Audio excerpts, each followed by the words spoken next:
Hello और स्वागत है। मैं कल की लीबिया में आई प्रलयंकारी बाढ़ में 20,000 की मृत्यु हो गई।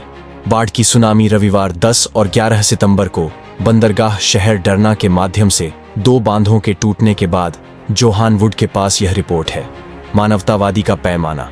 बाढ़ ने जो तबाही मचाई है उसके कारण मेरे अंदर आंसू हैं, लेकिन रो नहीं पा रहा हूं। खैर, यह पहले से ही भविष्य मलिका में लिखा हुआ है।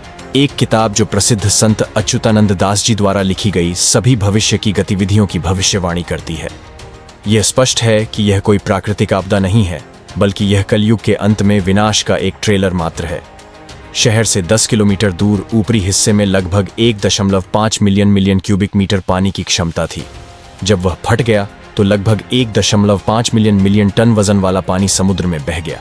दूसरे बांध और उसके साथ शहर के लगभग 1/4 हिस्से में। हमने अधिकारियों को पिछले सप्ताह से कई वर्षों से चेतावनी दी थी कि बांध में दरारें हैं और इसे बनाए रखने की जरूरत है, लेकिन किसी ने नहीं सुनी और अब पूरा टर्नर बाढ़ में डूब गया है।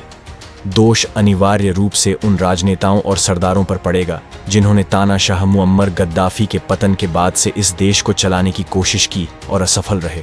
यह आरोप लगाया गया है कि वे कोशिश करेंगे और इससे बचेंगे।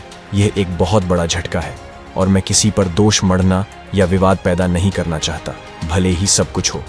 यदि उपाय किए गए होते तो बड़े पैमाने पर नुकसान नहीं होता, जबकि पीड़ितों का भारी बहुमत लीबियाई लोगों का होगा।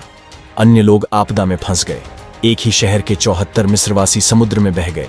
जब आप डरना की जमीन पर चलते हैं, आप जो सूंघेंगे वह लाशों की गंध है और महिलाओं और बच्चों की चीखें। प्रकृति की इस त्रासदी शक्ति के पूर्ण पैमाने को समझना कठिन है और सरकार की विफलताओं को पूरे परिवारों ने देखा है। संपूर्ण समुदाय बस समुद्र में बह गया। 30,000 लोग ऐसे हैं जो अब बेघर हैं और उन्हें आश्रय की जरूरत है, उन्हें भोजन की जरूरत है, उन्हें साफ पानी की जरूरत है। लेकिन जमीन पर हर किसी के लिए प्राथमिकता है अब शवों को बरामद करना और पुनः प्राप्त करना है। ऐसी खबरें हैं कि समुद्र के किनारों पर लगातार शव फेंके जा रहे हैं और ऐसी बहुत सी भविष्यवाणियां हैं जो पहले ही सच हो चुकी हैं, जो 600 साल पहले भविष्य मलिका नामक इस पवित्र प्राचीन हिंदू पाठ्य पुस्तक में लिखी गई हैं। और बहुत सारी भविष्यवाणियां बाकी हैं। हमारे साथ बने रहें, मेरे YouTube चैनल से जुड़ें और अन्य भविष्यवाणियों की प्रतीक्षा करें। और आप कल के अवतार पर मेरे अन्य वीडियो भी देख सकते हैं। देखने के लिए धन्यवाद। मैं जल्द ही एक और भविष्यवाणी लेकर आऊंगा।